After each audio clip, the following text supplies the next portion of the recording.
So for the past 3 years, we've been dealing with the aftermath of the January 6th riot and the Georgia elections fraud case. Well, it's coming to a head soon, and the jail in which Mr. Donald Trump will find himself booked in is notorious for some very bad reasons. We're going to get into that, and we're going to talk about that right now. Stay tuned. Before we go any further, I want to just apologize to those who have been following my channel. And you know that I typically stay out of the arena of opinion and politics and whatnot. But I will dip and dab into some activisms, like we did with the Tyree Nichols case up in Tennessee, like we did with the Darlene McCoy case down here in Atlanta, Georgia, when she was discriminated against at a restaurant. This is going to be no different.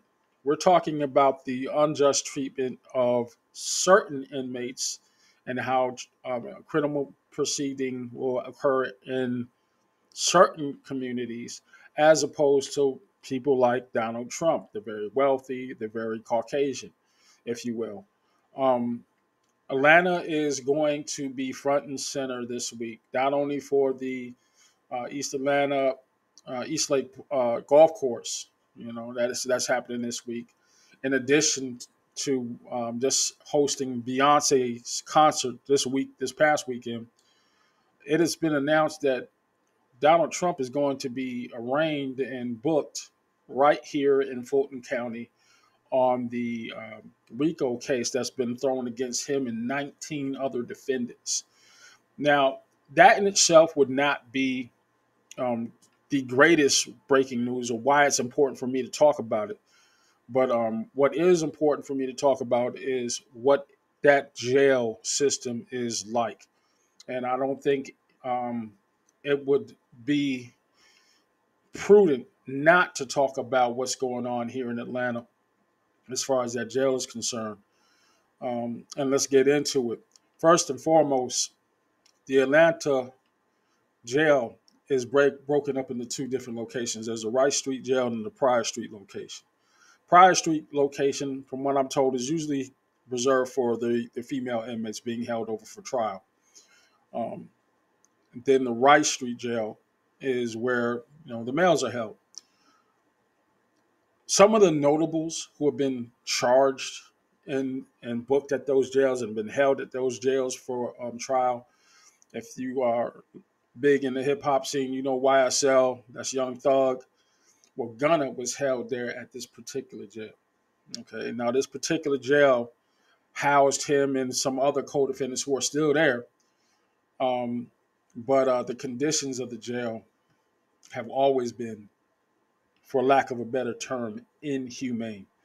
And there was a lot of talk about why Gunna signed that proffer and hit that plea and got up out of there. But when I tell you what kind of mess we're dealing with in Atlanta, please understand, I get it. Whether you want to call that man a stitch or not, that ain't my bag.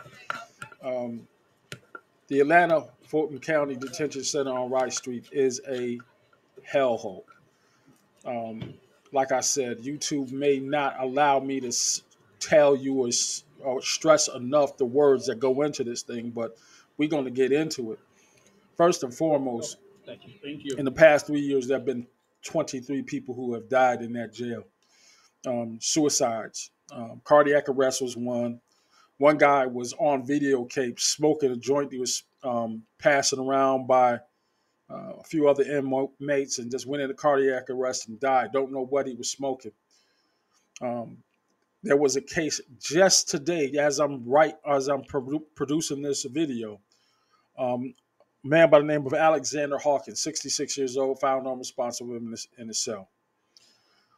At the Pryor Street location, this is the Atlanta City Detention Center. Last month, end of July, young lady, 19 years old, Nani Kosako. She had a history of mental illness, found dead in a cell. Um, There's a lot going on with that. That one sparked another investigation, and this was following the most horrific case that we have seen in many years. And when I say seen, the family released photos of the man's body that they found in the medical ward, the psych ward of the Rice Street jail where the men are held. This is where Gunna was held at. The man was literally infested with bed bugs, lice. His body was completely eaten out. The family of Mr. LaShawn Thompson, that was his name, 35-year-old LaShawn Thompson, wanted to have what they said an Emmett Till moment. They wanted people to see this man's face. Now, YouTube has some strict rules, and I'm telling you, although I have the pictures, I'm not sure that YouTube would allow me to post them in this video. Um, I don't even want to blur them out. I will probably link them here in a second, but I want you guys to understand it's not for the faint of heart. I will show you the pictures of the conditions that he was living in, though, and that's what's going to be flashing on the screen right now. But keep in mind, that was one of 23 inmates that died in the last year. 4 inmates died within a week down there. Now, on top of all of that, you had instances where jailers are being arrested for crimes being committed in the jail. One woman was caught on camera being filmed by an inmate that was seducing her, for lack of a better word, in the jail cell while people were being beat up. There was another one smuggling contraband. This has all happened within the last month. The jail is way overcrowded. It is supposed to be able to hold 3,000 people. They were overcrowded by several hundred, from what I understand.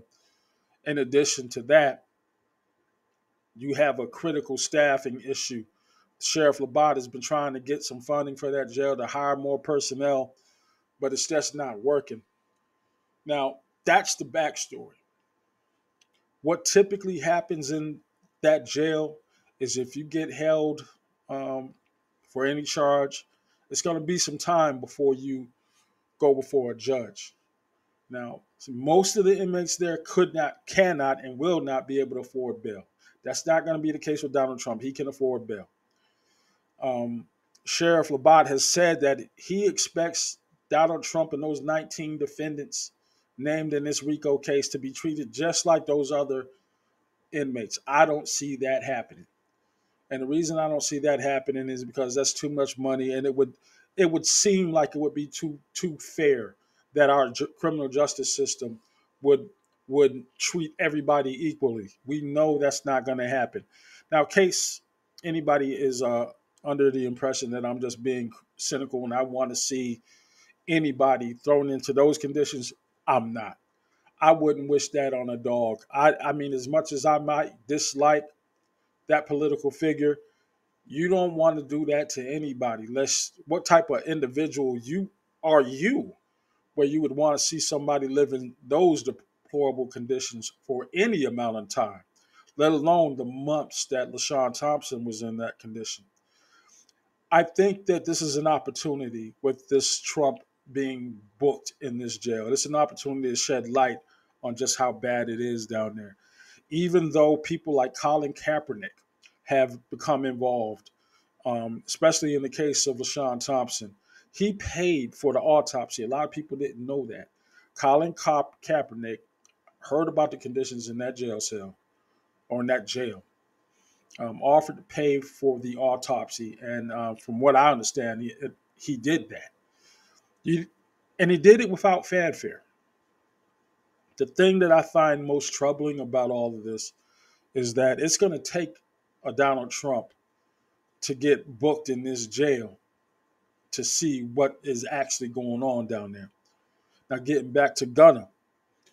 Gunna walked up out of that jail after signing that plea. And that, like I said, after you saw those pictures, if you're given a choice to stay up in this smelly, moldy, violent city jail Yes. or walking out that front door to a BBL in a Maybach. Yeah, he had nice little cup on that BBL as he came out that door. Then went into a Maybach SUV and drove off with a guilty plea to his partner Rico against Young Thug. You will understand, whether you from the street or not, you just do not want to be in that place Okay. any longer Okay. than you Thank you. have to be. So I'm bringing this to everybody's attention for the simple fact that we have a broken justice system. There is no doubt about it. Donald Trump will not spend a day, an hour in that jail. It's not going to happen. Get that out your head. Those 19 defendants, y'all might have something to worry about, especially now that it's been disclosed that people like Rudy Giuliani is looking for Trump to pay some legal fees and whatnot. I don't know what's going to happen. Not all of those 19 people are going to be going home. And if they have to spend a day or two in that jail, well, maybe we might get to a quicker conclusion to this case than people are thinking. But let me know what you think in the comment section. I'm going to post some of these pictures. And again, warning: this ain't for you. This ain't what you want to be about. I'll talk to you later.